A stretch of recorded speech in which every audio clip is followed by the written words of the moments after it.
Bako. J'ai dit tous, sans exception aucune, hommes, femmes, enfants, tout le monde était dans la Bako. C'était un mouvement de libération du peuple congolais. Et c'était automatique. Hein? Tout le monde était motivé par le fait que nous étions colonisés et tout ce que nous avons subi comme humiliation. Immédiatement, nous sommes mis à œuvrer pour libérer notre pays. C'est ce que nous avons fait effectivement. Nous avons l'espoir que dans quelques jours, nous aurons un gouvernement congolais. Alors, un membre de l'ABACO, que je connais très bien, qui s'appelait Maoum Mamadi Nguila. Maoum Mamadi Nguila est sorti, nous étions ensemble, il est sorti, et précisément pour aller arracher le paix du sable du roi Baudouin. Bon, à l'étonnement de tout le monde, évidemment, il y avait un calme absolu de voir cet acte-là, que nous disons, un acte de bravoure, un acte de courage que Maoum a posé. Mais c'était très significatif. Pourquoi il est allé prendre ce sable-là? C'est plus précisément parce que le pouvoir, ça s'arrache, ça ne se donne pas. Tout ce qu'il y a eu comme du folklore à la table ronde de Bruxelles, il n'y avait pas un acte qui pouvait dire que cette fois-ci, maintenant, nous sommes indépendants. Il fallait arracher ce pouvoir-là. Et le sable du roi Baudouin, ce qu'il avait là-bas, c'était un pouvoir. C'était bien plus que ce que nous espérions. Et Kamanou le connaissait personnellement, et il était présent. Ils se regardent dans les yeux, le président Kasavubu et le jeune homme. Il est difficile d'interpréter ce qu'il y avait dans ce regard. Peut-être en avait-il déjà parlé. Ah oui, c'est évident. Kasavubu Maoum, il se connaissait. Je connaissais sans doute, ça c'est certain. Alors pour aller à la rencontre de M. Maungu, qu'est-ce qu'il faudrait faire? M. Maungu est originaire du Manianga, territoire de Manianga, Louzi, dans le Bas-Congo. Bon, moi j'ai essayé de faire tout pour voir les gens de son secteur, mais presque tout le monde a perdu trace. Hein? Et Kamanou est le seul qui connaisse la région de naissance de Maungo, et il ne l'a pas vu depuis 40 ans. Nous partons une journée complète de Kinshasa pour la région de Luozi. Ici, nous rencontrons l'anthropologiste Mahania, qui est prêt à nous conseiller. Alors, mais j'ai entendu parler, mais je n'ai jamais vu ces photos. C'est la toute première fois que je vois ça. Ah, voilà.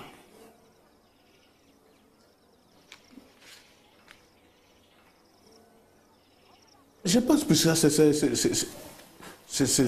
un médaillon de Kodia. C'est comme le Kodia là, de Kodia de Dabako. Je pense que Mahungu, c'est un nom d'un fétiche, déjà. Donc, j'aimerais savoir, a-t-il été initié ou a-t-il pris le nom de son oncle ou de son grand-père qui avait été initié? La légende dit que un des chefs Congo est mort à Zimba, dans la région du Manianga. Et on a préparé son enterrement. Le jour de l'enterrement, on voulait faire descendre le cercueil dans la tombe, mais ils étaient surpris, le cercueil ne descendait pas. Et subitement, on a vu le cercueil s'ouvrir. Et le chef qui était là s'est envolé avec l'épée. Cette épée, on l'appelle à Kikongo Nsenglambele. Il est parti avec l'épée et la population attend le retour de l'épée, puisque l'épée incarne le pouvoir. C'est ainsi que le 29 juin 1960, quand le roi Baudouin est venu, les Bakongo ont vu qu'il portait l'épée. Et pour eux, cette épée était la leur. Alors c'est ainsi qu'un certain Mahungu arrachait l'épée du roi.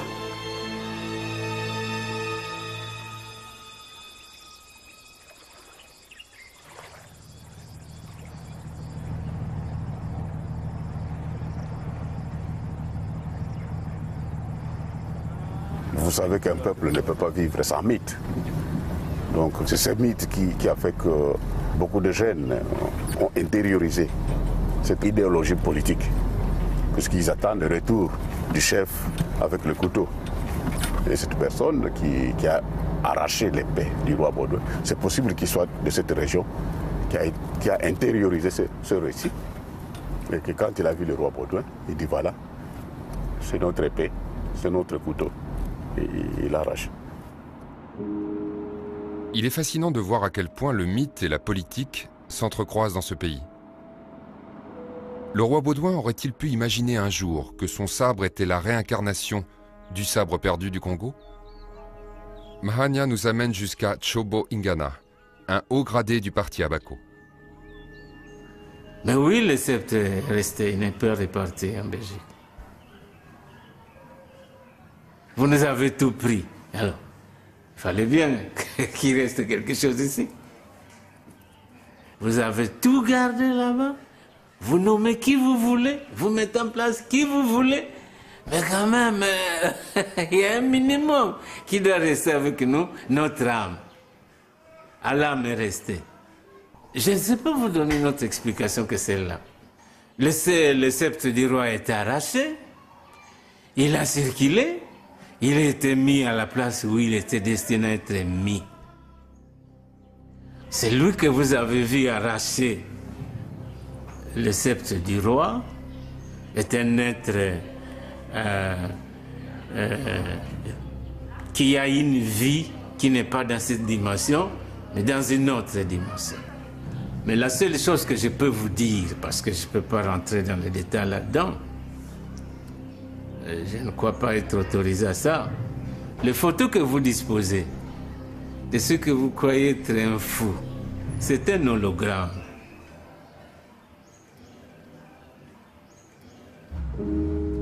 Pour Chobo, nous les Belges sommes la source de tout ce qui est diabolique.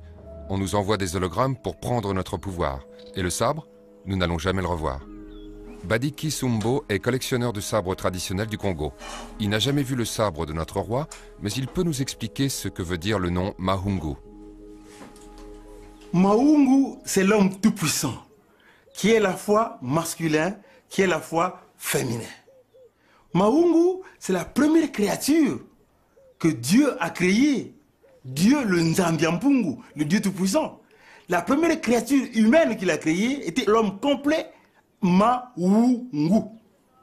Effectivement, le nom Mahungu, on le retrouve dans le chef de quelques personnes de la population Congo. Mais devant un événement comme ça, je pense plus vers un nouveau nom. Parce que l'acte qu'il a posé ne peut être posé que par un Mahungu. Le nom est donné à la naissance généralement. Et il détermine le futur de la personne. Mais tout le long du parcours, si la personne arrive par exemple à poser un acte de bravoure, on lui colle un autre nom. Alors je pense beaucoup plus vers cette thèse que Mahungu était le nom qu'on a attribué à la personne après avoir posé l'acte. Parce que je ne serais pas étonné qu'on dise aussi que l'homme a disparu. Mahungu est peut-être un fétiche, un hologramme ou un esprit divin, mais ce nom ne nous amène pas sur une piste concrète. Nous suspectons que le vol du sabre ait créé sa propre légende. Je ne connais pas le vrai nom.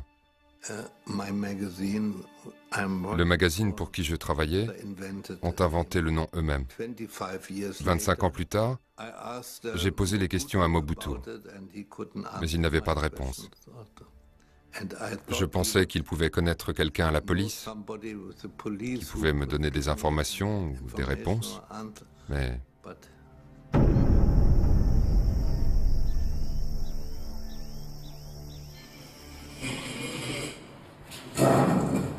081 081 14 71 081 081 14 71. Merci. Visite à nos studios cet avant-midi d'une équipe de tournage belge Seren Pipiti. Suivez. Rien à voir avec Tintin au Congo. Cette équipe cherche en fait à retrouver l'homme qui arracha son sabre au roi des Belges. C'est une photo connue dans tout le monde puisque c'est symbolique qu'il y a fait ce jeûne.